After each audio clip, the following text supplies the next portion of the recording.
Chennai super king के coach ने finally accept कर लिया है कि भाई चेन्नई सुपर किंग की जो हार है वो ऑक्शन में ही हो गई थी।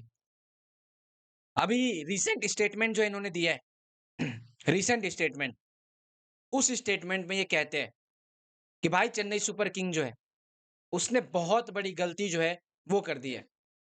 और यहाँ पे इन्होंने दूसरी टीम को लेके तारीफ भी की है, जिसमें आरसीबी को लेके इन्होंने तारीफ की है, दिल्ली कैपिटल को लेके तारीफ की है, इवन आप कह सकते हो लखनऊ सुपर जायंट तक को जो है इन्होंने लेके तारीफ की है कि ये जितनी टीमें हैं सब की सब यहाँ पे भाई दिमाग से जो है वो खेला है। एंड इन्होंने एक्सेप्ट किया है कि चेन्नई सुपर किंग की मैनेजमेंट जो है उन्होंने यहाँ पे बहुत बड़ी गलती की है, और इन्होंने खुद के ऊपर भी जो है ये ब्लेम लिया है।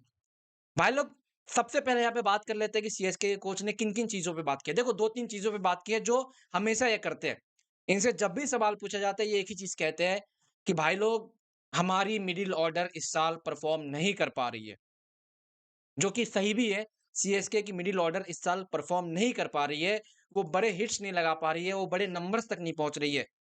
अगर करती भी है, कोई प्लेयर करता है, इंडिविजुअल प्लेयर करता है।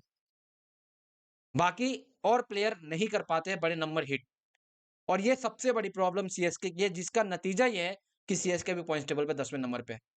मैं आता हूँ इनकी स्टेटमेंट पे, इन्होंने ऑक्शन को लेके क्या कहा है, लेकिन सबसे पहले जो है यहाँ पे चेन्नई सुपर किंग की और आने वाले मैचेस को लेके बता दूँ। जब इनसे पूछा गया कि क्या आपको अब भी होप है कि चेन्नई सुपर किंग क्वालीफाई करेगी? देखो, ये जेनुइनली कहते हैं कि भाई मैं अब यहाँ पे सच बात कहूँगा, ट्रुथ कहूँगा, और सच यही है कि चेन्नई इस साल क्वालीफाई नहीं कर सकती है। ये स्टीवन फ्लेमिंग ने डायरेक्टली कह दिया। कहा कि हम लोग जो है वो आने वाले टाइम के लिए यहाँ पे प्रिपेयर कर रहे हैं अपने आप को। 2026 आईपीएल है, एंड उसके बाद रिग्रेट फील करते हुए, मतलब कह सकते हो उदास होते हुए, इन्होंने उसी बातों बात में ऑक्शन का बात ले लिया। सबसे पहले तो इन्होंने जो है अपने बारे में कहा कि यार देखो, कोई भी टीम होती है ना, उसका यहाँ पे सबसे बड़ा एम होता है ऑक्शन में अच्छे प्लेयर को चुनना, और हमने अपने हिसाब से यहाँ पे अच्छे प्लेयर को चुने हैं। और अगर आप इनकी स्टेटमेंट और सुरेश रैना की स्टेटमेंट सुनेंगे ना, दोनों डिफरेंट है। सुरेश रैना का यहाँ पे ये कहना था कि सीएसके दीपक चहर जैसे प्लेयर के पीछे जा रही थी, एंड वहां पे वो और विकेट कीपर बैट्समैन के पीछे नहीं जा रही थी, जहाँ पे ईशान किशन थे, केएल राहुल थे, और भी ऋषभ पंत थे, और भी प्लेयर सब थे, श्रेयस अय्यर थे, उनके पीछे नहीं गए सीएसके। सीएसके गए तो भाई दीपक चहर के पीछे, जो उनके पुराने प्लेयर थे, और बाकी को तो आपने रिटेन किया। मतलब आपने एक्चुअल में जो है यहाँ पे उस प्लेयर के ऊपर दाव ही नहीं लगाया जो प्लेयर आपके लिए फ्यूचर में काम आ सकता था।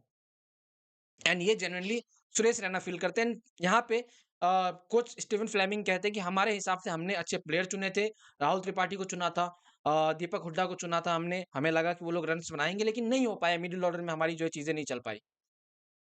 और बाद में ये जो है बाकी टीम को लेके तारीफ़ करते हैं कि देखो आईपीएल में जो भी टीम है, स्टीवन फ्लेमिंग कहते हैं कि आईपीएल में आरसीबी अगर अच्छा कर रही है, या फिर आईपीएल में डीसी अच्छा कर रही है, पंजाब अच्छा कर रही है, या फिर लखनऊ अच्छा कर रही है, तो उसका सबसे बड़ा रीज़न ही एक है। सबसे बड़ा रीज़न एक ये है कि भाई उन्होंने बहुत अच्छे ऑप्शंस को है जो है चुना है। उनको अच्छे बैटर जो है वो मिल गए जो पावर हिटिंग कर सकते हैं। और यही ऑक्शन का मतलब होता है कि अगर आप ऑक्शन में अच्छे प्लेयर आपको मिल जाते हैं, फिर आपका पूरा आईपीएल सीज़न जो है अच्छा जाता है। तो क्या यहाँ पे मैं ना एक चीज़ पूछूँगा कि क्या सच में अब चेन्नई सुपर किंग के कोच जो है, वो यहाँ पे रिग्रेट फ़ील कर रहे हैं कि भाई हमें ऑक्शन में और दूसरे प्लेयर का जो है वो देखना चाहिए था। ईशान किशन भी थे। हालाँकि ईशान किशन सनराइज़र हैदराबाद में नहीं चल रहे, लेकिन क्या पता एमएस धोनी के साथ खेल रहे होते तो वो चल पाते। ऋषभ पंत भी थे, लेकिन ऋषभ पंत को इन्होंने कैप्टन के रूप में चुना नहीं। ख़ैर कैप्टेंसी को लेके भी यहाँ पे मैटर था ऋषभ पंत एंड ऋतुराज गायकवाड़ में, इसलिए ऋषभ पंत को लेके सीएसके पीछे हट गई थी। बाकी और थे, केएल राहुल को आप ले सकते थे। केएल राहुल यहाँ पे नहीं चाहता था कैप्टन बनना, तो आप उसको ले सकते थे, उसको खिलवा सकते थे। और भी बहुत ऑप्शन थे, श्रेयस अय्यर था आपके पास, ठीक है? और भी बहुत सारे ऑप्शन थे। लेकिन वही बात है, कैप्टेंसी को लेके मैटर आ जाती है, एंड फिर अगर आप कैप्टेंसी हटा दो तो बेटर बैट्समैन और बहुत सारे ऑप्शन में थे, लेकिन सीएसके किसी के पीछे नहीं गई। सीएसके फिर दीपक चहर एंड तुषार देशपांडे एंड बाकी जितने अपने पुराने सीएसके के प्लेयर थे उनके पीछे गए, एंड बाकी सब तो दीपक चहर, सॉरी दीपक हुड्डा एंड बाकी राहुल त्रिपाठी के पीछे गया। तो मेरे हिसाब से लग रहा है कि अब सीएसके मैनेजमेंट और कोच को जो है यहाँ पे बुरा फील हो रहा है।